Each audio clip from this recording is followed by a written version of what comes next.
मैं शादी होकर कमरे में बैठी अपने शौहर का इंतजार कर रही थी, लेकिन शादी की रात ही मेरा शौहर कमरे में नहीं आया। मैं अब इसके इंतजार कर करके थक चुकी थी और मैं बहुत ही ज्यादा परेशान हो गई थी कि पता नहीं मेरा शौहर कहाँ चला गया था। वो अभी तक कमरे में दाखिल नहीं हुआ था। घंटे पे घंटा गुजरता जा रहा था, लेकिन पता नहीं कब आएगा। शौहर का कुछ अता पता न था। रात के 3 बजने वाले थे, पता नहीं कहाँ चला गया था। आज तो शादी की रात थी ना हमारी। यही सोचते हुए मैं घड़ी की तरफ देख रही थी, जो कि 3 बजे बता रही थी। 3 बजे के करीब ही मेरा शौहर कमरे में दाखिल हुआ। इस वक्त मेरा मूड बेहद खराब था। मैं इंतजार कर करके थक चुकी थी, तब जाके ये कमरे में दाखिल हुआ था। मेरी ऐसी आदत थी कि जो भी मेरे दिल में होता वही मेरे चेहरे पर भी नजर आ जाता था। शौहर कमरे में दाखिल हुआ तो मैंने इसे देखना भी ना चाहा और इससे मुंह फेर लिया था। इसने मुझे कितना इंतजार करवाया था। इसका इतनी देर से आना मुझे बिल्कुल भी पसंद नहीं आया था, जबकि आज तो शादी की पहली रात थी। कोई नई नवेली दुल्हन को इतना ज्यादा इंतजार करवाता है क्या? पहली रात ही शायद कोई लड़की इस तरह की हरकत ना करती होगी, लेकिन मैं अपनी फितरत से मजबूर थी, इसलिए शौहर के सामने अपनी नाराजगी इजहार कर बैठी। मेरे शौहर ने आकर जब मेरी शक्ल देखी तो वो समझ गया कि मैं इसे बहुत गुस्सा हूँ और मुझसे कहने लगा कि मेरा काम ही ऐसा है कि दिन तो दिन रात को भी काम करना पड़ता है, इसलिए अपना गुस्सा थूक दो। अब तुम्हें मेरे साथ ऐसे ही जिंदगी गुजारनी पड़ेगी। अब मुझे आधी आधी रात तक देरी हो जाया करेगी। तभी मैंने इसे हैरानी से पूछा कि आप ऐसा भी कौन सा काम करते हैं जिसे आपको इतनी देर हो जाएगी और दिन रात भी इसी काम में लगे रहते हैं? क्या आपको इतना भी अंदाजा नहीं कि आज आपकी शादी की पहली रात है? ऐसा कौन सा काम है आपका, बताइए मुझे। ये सवाल मैंने शादी से पहले भी अपनी अम्मा से कई दफा किया था, लेकिन अम्मा ने भी इतना मुनासिब सा जवाब दिया था। बस इतना ही कहा था कि बस लड़के के अपना फॉर्म है। ये सुनकर मैं खामोश हो जाती थी। मुझे लगा कुछ जानवर पाले होंगे, इन्हीं की देखभाल करते होंगे, लेकिन अब मेरे शौहर की बात सुनकर मुझे थोड़ा सा अजीब सा लगा था, क्योंकि इसे रात को भी काम करना पड़ता है। तो मैं बड़ी हैरान हुई थी। तो मैंने इसे पूछा कि फॉर्म पर आप क्या काम करते हैं? जानवर तो सो जाते होंगे, तब कौन सा काम रहता है आपको वहाँ पर? मेरी बात सुनकर मेरा शौहर हंसने लगा और कहा, हाँ जानवर तो सो जाते हैं, लेकिन हम इनको सप्लाई करते हैं और सप्लाई का काम तो रात को ही निपटाना पड़ता है। बस इसीलिए ये सारा काम देखना पड़ता है, और काम तो काम ही होता है ना, हर हाल में करना पड़ता है। अगर काम नहीं किया तो पैसे कहाँ से आएंगे? इसलिए सारी रात जाकर काम करते हैं तो पैसे मिलते हैं, और किसी दिन भी हमें छुट्टी नहीं मिलती। बस हर दिन काम ही काम है। शौहर की ऐसी बातें सुनकर मैं तो खामोश ही हो गई थी, और महंगाई भी तो बढ़ गई थी, और पैसे तो इंसान के लिए हद से ज्यादा जरूरी हो गया था। मेरी अब्बा भी महंगाई का सोचकर नौकरी से छुट्टी नहीं लेते थे कि अगर एक दिन भी छुट्टी ले ली तो तनख्वाह कट जाएगी। यही सोचकर नौकरी किया करते थे। मेरे शौहर भी अपनी जगह ठीक ही थे। खैर, आज तो शादी की पहली रात थी और शौहर ने मुझे शिकायत का मौका नहीं दिया। अच्छे से आज मुझे खुश कर दिया था। मैं भी अपनी मन मर्जी के साथ शौहर को अपना आप पूरा सौंप चुकी थी, और मेरे साथ बहुत मोहब्बत से पेश आए थे। मोहब्बत भरी बातें भी की और मुझे अपने होने का एहसास भी दिलाया। अब मेरी सारी नाराजगी दूर हो चुकी थी। मैं इस रिश्ते से बहुत खुश हो रही थी कि मुझे बैठे बिठाए इतना अच्छा रिश्ता मिल गया था। मेरे शौहर में किसी भी किस्म की कोई कमी नहीं थी, और इसका घरदार भी अच्छा था, और ये सब सोचकर ही मुझे बहुत ज्यादा खुशी हो रही थी। हर तरफ भी खुशी का माहौल था। और अगले दिन रस्म के मुताबिक अब मैं मैके गई तो वहाँ पर मेरी फूफू आई हुई थी। मुझे देखकर मुस्कुराई और कहने लगी, तुम्हारी माँ ने भी तुम्हारे लिए क्या लड़का चुना है? क्या ही कहना, हम तो शादी से पहले पूछते ही रहे, लड़का क्या करता है, क्या कमाता है? तुम्हारी माँ ने मुंह ना खोला। वो तो शादी के दिन हमें पता चला कि तुम्हारा शौहर क्या काम करता है। तुम्हारी माँ ने तो बताना गवारा न किया। फूफू की बात सुनकर मैं हैरान हुई और कहा, ऐसी भी क्या बात है? मेरे शौहर का अपना फॉर्म है, पैसे वाले हैं, आप ऐसे क्यों कह रही हैं? अम्मा ने आपको यह बात पहले ही बता दी थी। छुपाने वाली तो कोई बात ही नहीं है जो आप इस तरह कह रही हैं। मेरी बात सुनकर फूफू का खैखा बुलंद हुआ और कहने लगी, तुम्हें पता भी है तुम्हारे शौहर का किस चीज का फॉर्म है? बताया नहीं इसने तुम्हें? फूफू की बात सुनकर मैं चौंकी और मैंने कहा, फूफू, फॉर्म जानवरों का ही होता है, गाय वगैरह ही पाली होंगी, और क्या हो सकता है?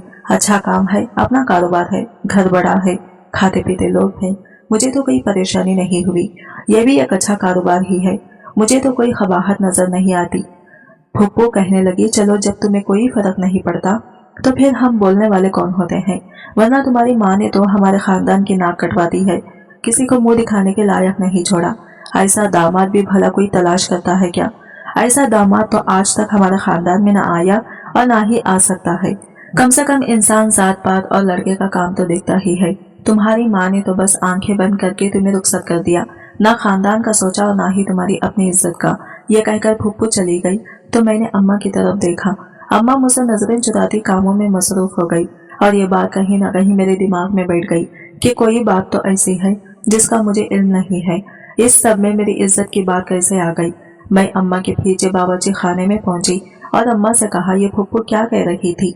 शुएब का किस चीज का फॉर्म है जो फुप्पू की नाक कट गई है और बात मेरी इज्जत पर आ गई है? इतने अच्छे तो लोग हैं, पता नहीं फुप्पू को हर बात में क्या परेशानी लग जाती है, हर चीज में कीड़े निकालने होते हैं।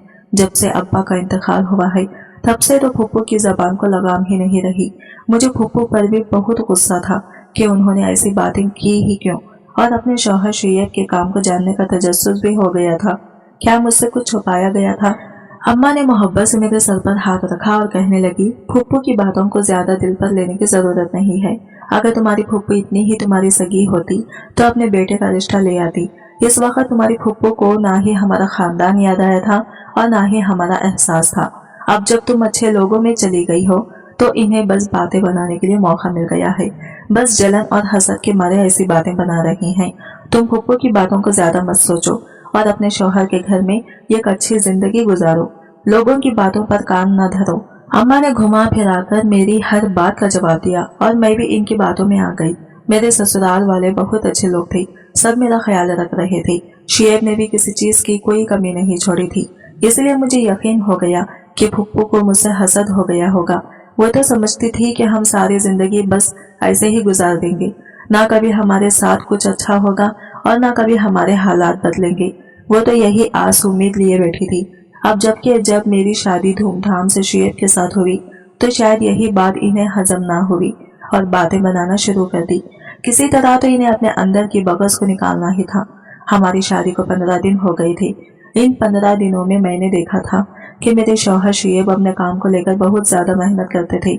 सुबह होते ही घर से निकल जाते और अक्सर रातों को भी घर से बाहर होते थे। अपने काम से बहुत हद तक मानोस थे। मेरे पूछने पर कहते कि फार्म का काम ही ऐसा है, बहुत ख्याल रखना पड़ता है। जरा सी गलती से सारे जानवरों को नुकसान पहुंच सकता है और बहुत बड़ा नुकसान उठाना पड़ सकता है, इसलिए पहले ही बहुत एहतियात से चलते हैं ताकि बाद के नुकसान से बचा सके। और फिर एक दिन मेरे शौहर कहने लगे, मुझे शेखोपुरा जाना है। मैंने हैरत से कहा, शेखोपुरा वहाँ कौन है? वो कहने लगे, बस फार्म के सिलसिले में जाना है, वहाँ कुछ माल सप्लाई करना है।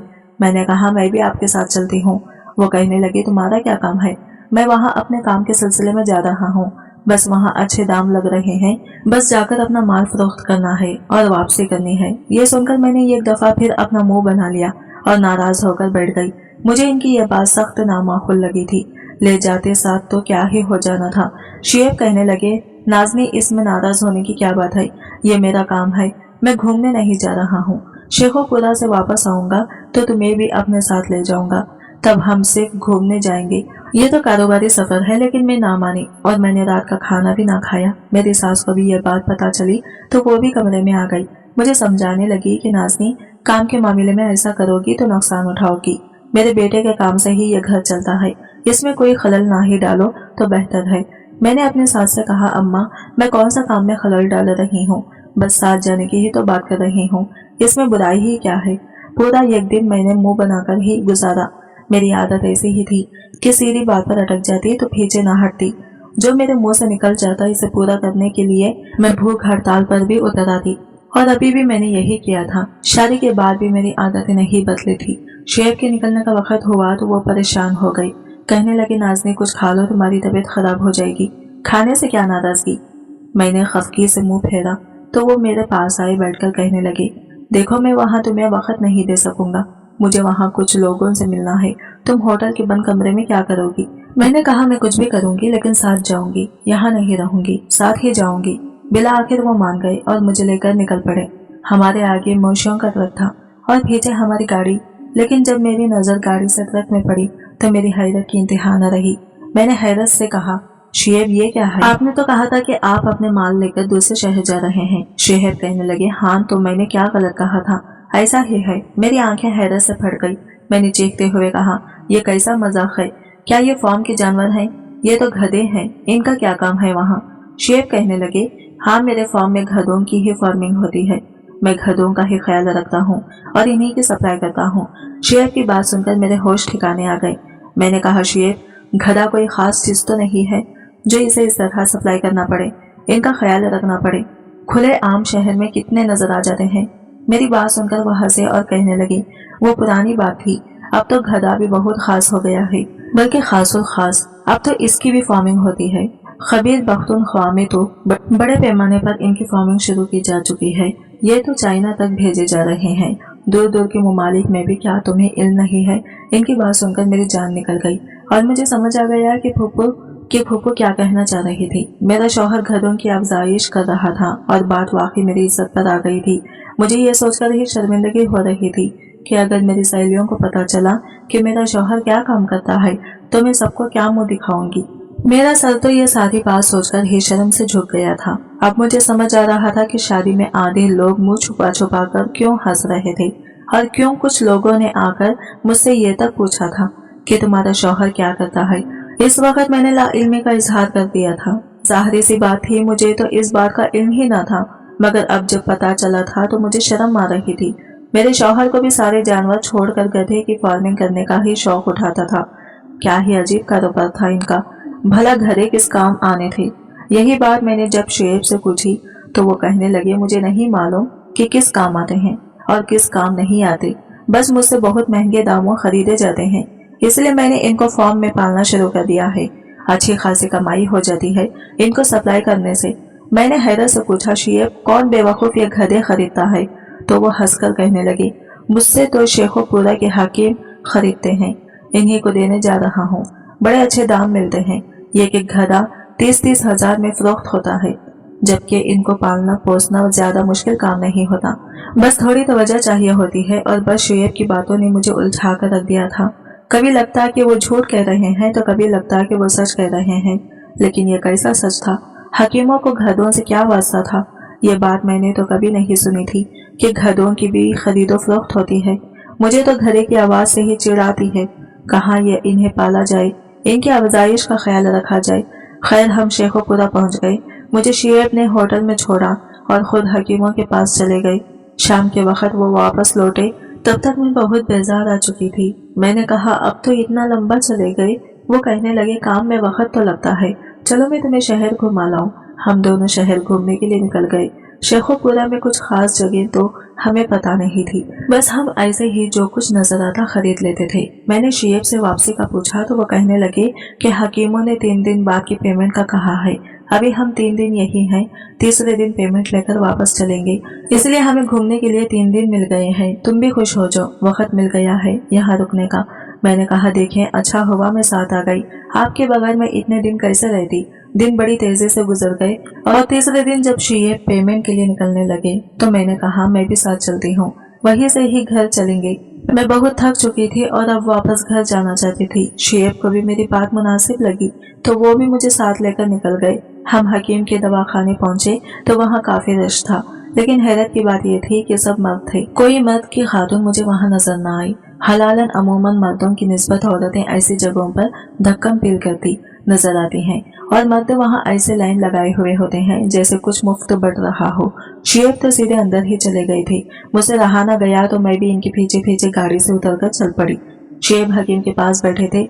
मुझे देखकर गुस्से से कहने लगे, तुम क्यों आई हो? गाड़ी में बैठ जाओ, मैं बस आ रहा हूँ, इंतजार करो जाके। लेकिन हकीम ने मुझे देख लिया था। इसने जल्दी से कुर्सी आगे की और अपने पास काम करने वाले लड़के से कहा, भाभी के लिए कोल्ड ड्रिंक ले। और फिर शुएब से कहने लगे, इतनी दूर से तुम पहली दफा भाभी के साथ आए हो, हमें बताते तो सही, हम कोई दावत ही कर देते। ये सुनकर शुएब शर्मिंदा हो गए और कहने लगे, मैं तो काम के सिलसिले में आया था, बस ऐसे ही मेरी बीवी भी साथ आ गई। हकीम साहब ने मरीजों को कुछ देर के लिए बाहर ही रोक दिया था। मैंने हैरत से हकीम साहब से पूछा कि आप सिर्फ मर्दों का इलाज करते हैं, यहाँ कोई औरत नजर नहीं आ रही है। हकीम साहब कहने लगे, मर्दों के इलाज में ही मुझे अच्छा खासा मुनाफा हो जाता है और फिर जो दवा मैं बनाता हूँ वो खालिस मर्दों के लिए ही है। औरतों के लिए नहीं, इसलिए औरतें यहाँ का रुख नहीं करती। अलबत्ता अक्का दक्का जो आ जाती हैं, मैं इन्हें दवा दे देता हूँ। अभी मैं और हकीम साहब बात कर ही रहे थे कि शुएब का फोन बजने लगा। शायद दूसरे हकीम का फोन था। वो फोन उठाकर बाहर निकल गए और मुझे बैठे रहने का इशारा कर दिया। मैं भी कोल्ड ड्रिंक पकड़कर बैठी थी। शुएब के जाते ही मुझे मौका मिल गया और मैंने हकीम साहब से वो सवाल पूछ लिया जो मेरे दिल में मचल रहा था। मेरी बात सुनकर हकीम साहब मुस्कुराए और कहने लगे, वैसे तो ये राज की बात है, लेकिन आप तो शुएब की बीवी हैं, इसलिए मैं आपको बता सकता हूँ। और फिर हकीम साहब ने मुझे यह कैसी बात बताई जिसे सुनकर मुझे यकीन ही न आया। मैंने कहा, यह कैसे होता, तो अब तक दुनिया में गधे न पैदा हो चुके होते। मेरी बात पर हकीम साहब ने जोरदार खैखका लगाया और कहने लगे, दरअसल यह बात पहले किसी को मालूम नहीं थी और अब जब मालूम हुई है तो वो वक्त ज्यादा दूर नहीं है जब गधे वाकई ना पैदा हो जाएंगे। अब खास है तो कल को ना भी पैदा हो सकते हैं। लेकिन सारी बात यह है कि जिसे गधों का इस्तेमाल पता है और इससे दवा बनानी आती है, सिर्फ वही इसका इस्तेमाल कर सकता है। बाकी लोगों के लिए तो ये महज एक काम सा जानवर है, वो इससे कुछ फायदा नहीं उठा सकते। हकीम साहब धीरे से मेरी तरफ झुके और कहने लगी, बेटी तुम कहो तो शुएब को भी ये दवा दे दो, तुम लोगों को भी काम आएगी। इनकी बात सुनकर मैं छुप गई और पीछे हटते हुए कहा कि नहीं नहीं, इसकी जरूरत नहीं है। हकीम साहब खामोश हो गए और इतने में शुएब वापस आ गए। कुछ देर हम बैठे और पैसे लेकर वापसी के लिए निकल पड़े थे। मैं खामोशी से थी, कोई बात वगैरह ना कर रही थी, सिर्फ हकीकत जानने के बाद किसी सोच में गुम हो गई थी। मुझे खामोश देखकर शुएब कहने लगे, क्या हुआ है? हकीम साहब से ऐसी क्या बात हो गई जो तुम्हारी बोलती बंद हो गई है? मुझे बहुत ज्यादा बातें करने की आदत थी, मुझसे ज्यादा देर खामोश नहीं रहा जाता था, इसलिए मेरी खामोशी को शुएब ने बहुत जल्दी महसूस कर लिया था। मैंने शुएब को बताया कि हकीम साहब गधों का क्या इस्तेमाल करते हैं। यह सुनकर वो कहने लगे, हाँ मुझे मालूम है, मैं बहुत पहले से ही जानता हूँ, लेकिन मैंने खुद तुम्हें नहीं बताया था। मुझे तुम्हें यह सब बताना मुनासिब नहीं लगा था, इसलिए नहीं बताया था। लेकिन तुम भी हर बात की हार की खाल उतारती हो, जाने नहीं देती हो किसी भी बात को। हम वापस चले आए थे। आप मुझे शुएब के काम से शर्मिंदगी नहीं हो रही थी। वो बहुत मेहनत से काम कर रहे थे और इन्हें इस काम के अच्छे खासे पैसे भी मिल रहे थे। हमारे घर में किसी तरह की तंगी नहीं थी और ना ही शुएब की मोहब्बत में कोई कमी थी, तो फिर मैं क्यों बिला वजह की बात पर झगड़ा खड़ा करती? लोगों का तो काम ही बातें बनाना होता है, वो तो किसी को भी खुश नहीं देख सकती, इसलिए जली कुटी सुनाकर बदजिन करने की कोशिशें करते हैं, इसलिए खामोश हो गई। लेकिन हमारी शादी को 1 साल गुजर गया और हमारी औलाद ना हुई, तो मेरी सास ने मुझे कहना शुरू कर दिया कि अब बच्चे के लिए किसी डॉक्टर को दिखा लो, बेहतर यही रहेगा, चेकअप कराओ, पता तो चले कि आखिर मसला क्या है, औलाद क्यों नहीं हो रही। इधर से रिश्तेदारों के यहाँ भी जाना होता तो पहला सवाल ही औलाद के मुताल्लिक़ किया जाता और मैं खामोशी से हो जाया करती थी। मुझे खुद भी औलाद की कमी महसूस हो रही थी, इसलिए मैंने डॉक्टर के पास का रुख किया। मैं जानती थी कि यह बात मेरे शौहर की मर्दानगी पर एक ज़रब की तरह है कि मैं अपना नहीं बल्कि इसका इलाज कराऊं, इसलिए मैं भी खामोश हो गई। इनको मजबूर भी नहीं कर सकती थी, लेकिन औलाद की ज़रूरत किसे नहीं होती। मुझे भी औलाद की बहुत ख्वाहिश हो रही थी। फिर लोगों के मुंह भी तो बंद करने थे और फिर इत्तेफाक ऐसा हुआ कि एक दफ़ा फिर मेरे शौहर शेखपुरा हकीम के पास जाने लगे। मैं भी जिद करके इनके साथ हो गई क्योंकि मुझे इस हकीम से मिलना था जिसने मुझे खुद दवा की ऑफर की थी। आज मेरे शौहर के लिए मुझे इनकी दवा की जरूरत पड़ गई थी। सिर्फ यही एक हल बचा था मेरे पास, लेकिन ये बात मैं शुएब को नहीं बताना चाहती थी। शायद वो ये बात हकीम साहब या किसी भी और के सामने करना ही नहीं चाहते थे, इसलिए जब शुएब इस दफा भी पेमेंट लेने के लिए गए तो मैं इनके साथ पहुंच गई। हकीम तो मुझे देखते ही पहचान गया था। इसने बड़ी इज्जत से मुझे बिठाया, हाल हवाल दरियाफत किया और बातों में लग गया। मुझे इंतजार था कि कब मेरा शौहर यहाँ वहाँ होता और मैं कब हकीम से दवा की बात करती। शौहर के सामने तो बात करना मुश्किल सा था। दरअसल वो हकीम ऐसे मर्दों के लिए दवा बनाता था जो किसी न किसी जिस्मानी कमजोर का शिकार होते थे और इसी कमी की वजह से बाप नहीं बन सकते थे। मेरे शौहर को मर्दाना बीमारी नहीं थी, लेकिन इनके अंदर कुछ प्रोटीन्स की कमी थी जिसकी वजह से इनके स्पर्म्स की ताकत में काफी कमी आ गई थी और इसे दूर करने के लिए इन्हें दवा की जरूरत थी। लेकिन इनकी मर्दानगी उन्हें इस बात की इजाजत नहीं दे रही थी कि वो मेरे साथ किसी लेडी डॉक्टर के पास जाते और लोगों को ये बात पता चलती। जाहिर है ये बात इतनी जाहिर करने वाली भी तो नहीं थी। काफी देर हो गई थी, शुएब ने पेमेंट भी ले ली थी, लेकिन कोई मौका ऐसा नहीं मिला था कि मैं हकीम साहब से बात करती और दवा लेती। और फिर मैंने बड़ी मुश्किल से हकीम साहब को इशारे में समझाया कि मैं क्या चाहती हूँ। उन्होंने खुद शुएब से कहा कि तुमने जो माल भिजवाया है इसमें मुझे कुछ मसला लग रहा है, तो तुम जाकर चेक कर लो। शायद एक दो घरे बीमार हैं, कहीं इनकी वजह से दूसरे घरे भी बीमार ना हो जाएं। तसल्ली कर लो एक बार जाकर, ताकि बाद में मसला ना बने। ये सुनते ही शुएब फौरन घबराकर उठे और कहने लगे, ये तो बड़ी मसले की बात हो जाएगी, मैं पहले देख कर आता हूँ। वो अपने कारोबार को लेकर मोहतात ही इतने थे, फौरन से उठकर सारा ध्यान सप्लाई के काम को चेक करने पर लगा दिया। इनके जाते ही मैंने हकीम साहब से कहा कि मुझे दवा की जरूरत है, लेकिन अपने भाई के लिए जो भी मेरे शौहर का मसला था वो मैंने हकीम साहब को बता दिया, लेकिन अपने भाई के नाम से, ताकि मेरे शौहर की इज्जत में फर्क न आए और इनका इस दवा से इलाज भी मुमकिन हो जाए। हकीम साहब ने ये सुनते ही एक दवा का पैकेट मेरी तरफ बढ़ाया और कहने लगे, ये दवा 50,000 रुपये की है। वैसे तो मैं ये लाखों रुपये में फरोख्त करता हूँ, लेकिन तुम शुएब की बीवी हो, इसलिए मैं तुम्हें ये दवा सस्ते दामों में दे दूंगा, तुमसे कोई मुनाफा नहीं लूंगा। 50,000 का सुनकर मेरे रोंगटे खड़े हो गए। इतनी सी दवा के इतने ज्यादा पैसे? मैंने कहा, इतने पैसे तो मेरे पास अभी नहीं है। वो कहने लगे, कोई बात नहीं, जब तुम दोबारा आओगी तब ले आना। मुझे मालूम है कि तुम मेरे पैसे चुका दोगी, और फिर अच्छा होगा कि तुम्हारे भाई को जब इस दवा से फर्क पड़ जाए और वो बाप बन जाए, तब तुम मुझे लाकर पैसे दे देना। तुम्हें खुद पता चल जाएगा कि इस दवा में कितनी ताकत है। पैसों की फिक्र छोड़ दो, बाद में दे देना, इसकी परेशानी मत लो। हकीम साहब की बात सुनकर मैं खुश हो गई और खामोशी से वो दवा लेकर वापस अपने शहर आई। वो छोटे छोटे से कैप्सूल थे। मुझे वो शुएब को हर रात दूध के साथ एक कैप्सूल खिलाना था। मैंने ये कहकर शुएब को वो कैप्सूल खिलाना शुरू कर दिए कि ये ताकत की कैप्सूल है और मैं डॉक्टर से लिखवा कर लाई हूँ। उन्होंने कोई एतराज न किया, क्योंकि कहीं ना कहीं वो भी बच्चे की ख्वाहिश रखते थे। कैप्सूल खाते हुए दूसरा ही महीना था कि मैं हामिला हो गई थी। ये सुनते ही सारे घर में खुशी की लहर दौड़ गई। हर कोई बहुत खुश था। मेरी सास भी खुदा का शुक्र अदा करने लगी। मेरी माँ की खुशी देखने लायक थी। वो कहने लगी, मेरी बेटी, तेरी किस्मत बहुत अच्छी है जो तुझे इतना अच्छा शौहर और ससुराल मिला है। अब तो माँ बन जाएगी तो इस घर में तेरे कदम और मजबूत हो जाएंगे। तू तो राज करेगी सारी जिंदगी यहाँ पर। देखते ही देखते मैं 9 महीने गुजर गए और मैंने एक सेहतमंद बच्चा जन्म दिया। मैं दिल ही दिल में हकीम साहब की शुक्रगुजार थी, जिन्हें अब तक मैंने पैसे भी अदा नहीं किए थे, और अपनी गोद में औलाद भी ले बैठी थी। कुछ वक्त गुजरा और मेरे शौहर फिर शेखपुरा जाने लगे, तो इस दफा मैं भी इनके साथ चल पड़ी और 50,000 रुपये भी रख लिए। इतने पैसे मेरे पास आराम से होते थे, क्योंकि मेरे शौहर मुझे रोजाना का खर्चा दिया करते थे। मैं इन्हीं पैसों में से रकम बचा लिया करती थी। अब की बार बच्चे का सुनकर हकीम साहब ने खुद मुझे मिलने के लिए बुलाया था। मैं इनके पास गई और खामोशी से इनके पैसे इनके हवाले किए। काफी देर में इनसे बातें करती रही और पूरे पूछा कि आप इन घरों से किस तरह दवाई तैयार करते हैं जो इतनी बड़ी परेशानी खत्म हो जाती है, वरना डॉक्टर 1000 तरह के टेस्ट करवाते हैं, कई तरह की दवाइयाँ ट्राई करते हैं, तब भी जाकर अफाका नहीं होता। हकीम साहब ने बताया कि घरे की खाल में एक बहुत अहम प्रोटीन पाया जाता है, जिसे एग्रो कहते हैं। यह प्रोटीन इतना ताकतवर होता है कि बहुत सी इंसानी बीमारियों को खत्म कर देता है। मेरे पास कोई भी मरीज आए तो मैं ये एग्रो से भरा कैप्सूल इसे जरूर देता हूँ। इस कैप्सूल को बनाने के पीछे काफी लागत आती है और फिर घड़े भी खरीदने पड़ते हैं, बहुत ज्यादा मुश्किल करनी पड़ती है।